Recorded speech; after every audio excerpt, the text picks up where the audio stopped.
सबक का उन्वान है मेहनत का फल। आज से कई बरस पहले की बात है कि कराची में एक बेवा औरत रहती थी। उसका एक छोटा बेटा था और कमाने वाला कोई न था। एक रोज़ वो औरत बाजार से कुछ चीज़ें खरीद कर लाई। अपने बेटे से कहा कि बेटा, ये चीज़ें बाजार में ले जाकर फरोख्त कर आओ ताकि घर के खर्च का कुछ इंतज़ाम हो सके। बेटा बहुत फर्माबरदार था। उसने माँ के हुक्म पर अमल किया। वो इन चीज़ों को बाजार ले गया और कुछ देर बाद उनको फरोख्त करके वापस आ गया और सारे पैसे माँ के हाथ पर रख दिए।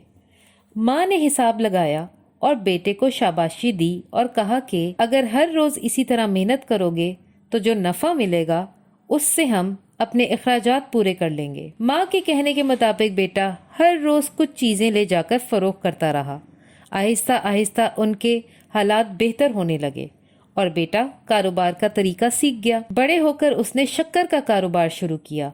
खूब मेहनत की। अल्लाह ने उसे मेहनत का फल दिया। उसके कारोबार ने बहुत तरक्की की। एक रोज़ वही बेटा शक्कर का बादशाह कहलाने लगा। शक्कर का बादशाह कहलाने वाले इस बच्चे का नाम अब्दुल्ला हारून था।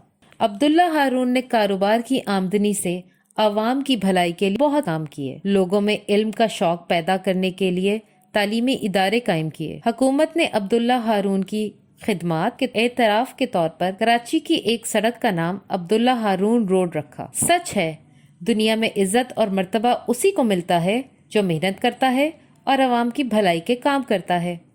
उर्दू की पढ़ाई में आसानी के लिए हमारे चैनल को सब्सक्राइब करें और मज़ीद अपडेट्स के लिए बेल आइकॉन प्रेस करें।